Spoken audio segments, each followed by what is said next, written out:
Hey guys, my name is Rajiv Ahir and I welcome you all to UPSC Mantra।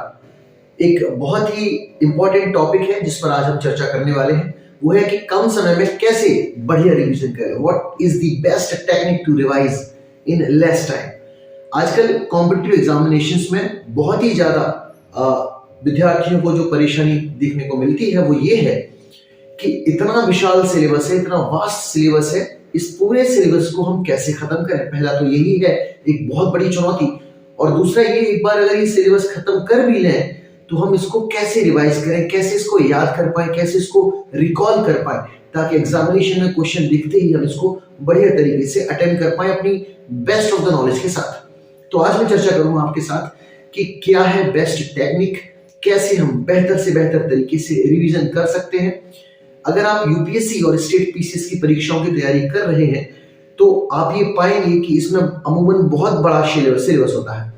हमारे पास GS में history, geography, polity, economy, ecology, current affair, general science, science and tech, India year book, economic survey, बहुत सारे हमारे पास subjects और topics होते हैं। अब इनको अगर पूरे को एक बार खत्म कर भी लो तो लगभग कम से कम 3 मिनिमम रिवीजन हमें चाहिए होते हैं, जिसके बाद हम इसको बेहतर तरीके से एग्जाम में रिकॉल कर पाते हैं कम समय में। तो हम ये जानेंगे आज कैसे कर सकते हैं ऐसा। देखिए, सबसे पहली चीज तो यही है कि हमें प्रीवियस ईयर क्वेश्चंस को बैक टू बैक रिवाइज करना है, स्क्रॉल करना है, ढूंढना है, उनको एक्सप्लोर करना है कि कौन कौन से टॉपिक्स हैं जिन टॉपिक से ज्यादा क्वेश्चंस आते हैं। तो अगर मैंने हिस्ट्री से कुछ रिवाइज करना है तो मैं पहले ancient, medieval, modern, world history, art and culture, contemporary history, इन सब के relevant important topics zero in करूंगा जो प्रीवियस ईयर क्वेश्चंस में आ रहे हैं, जो ट्रेंड में है, पिछले कुछ सालों से आयोग पूछ रहा है।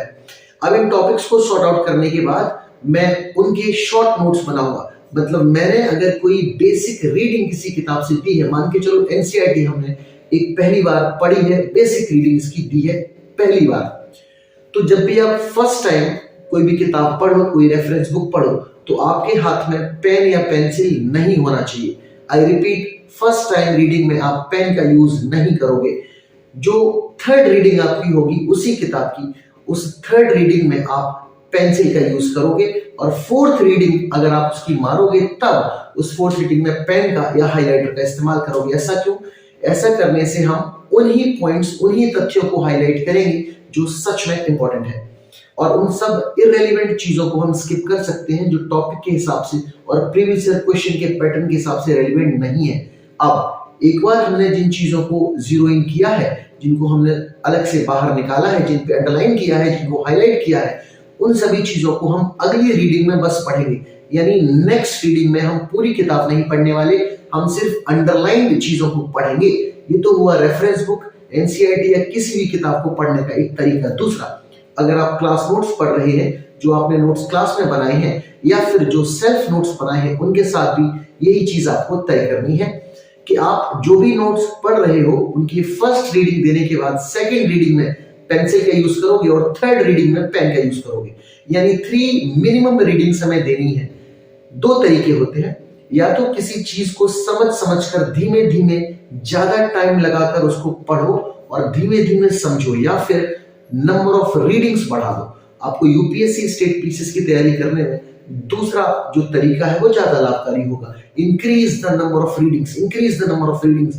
जैसे हम नोवेल्स पढ़ते हैं, जैसे हम न्यूज़पेपर रीडिंग करते हैं, वैसे ही हमें अपनी किताबों की, रेफरेंस बुक्स की, एनसीईआरटीज की, नोट्स की बैक टू बैक रीडिंग्स मारनी है। और ये साइंटिफिक तरीका है कि 3 minimum readings will ensure that you will recall the relevant things at the appropriate time in the examination hall। तो ये तो हुआ अगला तरीका। अब बात करते हैं कि हम रिवीजन और कैसे रिपीटेडली कर सकते हैं। एक कोशिश करो कि हम डेली रिवीजन करें, यानी आज हमने जो भी दिन भर में पढ़ा है, सोने से पहले तक उस चीज को हम एक बार फाइनली रिवाइज करके हम सोने जाएंगे। और सोने से पहले जो समय होता है 5, 10, 15 या 20 मिनट का, यानी बिस्तर पे लेटने के बाद और नींद आने से पहले का जो समय है, उस टाइम पीरियड में हमने जो भी दिन भर में पढ़ा है फटाफट एक फ्लैशबैक की तरह उसको हम माइंड में रिवाइज करेंगे। दूसरा, एक वीकली रिवीजन हमें रखना है। जैसे ही सप्ताह खत्म होगा, हमने उस पूरे सप्ताह में जो जो चीजें पढ़ी हैं उन सभी चीजों को हम अलग अलग अंडरलाइन करेंगे, अलग अलग डिवाइड करेंगे और एक एक करके उन टॉपिक्स को हम वीकेंड्स पे रिवाइज करेंगे। और एक रिवीजन हमें रखना है मंथली या फिर क्वार्टरली। अगर हमारा एग्जाम साल में एक बार आता है तो क्वार्टरली रिवीजन जो थर्ड रिवीजन है वो हमारे लिए लाभकारी होगा। लेकिन अगर हमारा एग्जाम 6 महीने में आता है तो एक मंथली रिवीजन मंथ एंड में हमें इंश्योर करना है। और इन सबसे इंपॉर्टेंट ये है कि हमें एक टारगेट बनाना है, एक लक्ष्य बनाना है और लक्ष्य के हिसाब से आगे बढ़ना है। जब आप टारगेटेड रिवीजन करोगे तो आप ये पाओगे कि आप चीजों को ज्यादा बेहतर तरीके से रिवाइज कर पा रहे हो कि मुझे मंथ एंड में किन चीजों को रिवाइज करना है, वीक एंड्स में किन चीजों को रिवाइज करना है और क्वार्टरली हमें कैसे पूरे सब्जेक्ट को एक क्विक होलिस्टिक रिवीजन देना है प्रीवियस ईयर क्वेश्चंस के साथ, उस प्रैक्टिस के साथ। अगर आप इन तरीकों को अपनाओगे तो आप ये पाओगे कि आप जितनी भी चीजों को पढ़ रहे हो उनको ज्यादा बेहतर तरीके से रिकॉल कर पाओगे और एग्जामिनेशन सेंटर में जो समय हमें लगता है कि कैसे चीजों को बड़ी मुश्किल से रिकॉल कर पाए, याद कर पाए, वो समय हमारा बच जाएगा और हम ज्यादा क्वेश्चंस कम समय में कर पाएंगे। सो ध्यान रहे, repetition of the revision is the key. जितनी बार आप रिवाइज करोगे, जितनी बार रिवीजन को रिपीट करोगे, उतना ज्यादा बेहतर तरीके से वो चीज आपके ब्रेन में रहेगी और जब भी जरूरत पड़ेगी वो चीज आप बड़ी आसानी से रिकॉल कर सकते हो।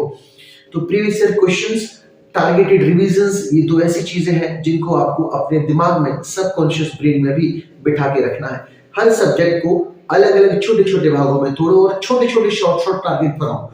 Always make short targets, daily targets बनाओ और डेली में भी आप आर्ली टारगेट्स बनाओ। एक एक घंटे में मुझे क्या खत्म करना है। मैंने कोई एक टॉपिक लिया, वो बड़ा मुश्किल है, तो मैं ये सोचूंगा कि एक घंटे में मैं इस टॉपिक को खत्म करके एक बार रिवाइज कर लूं।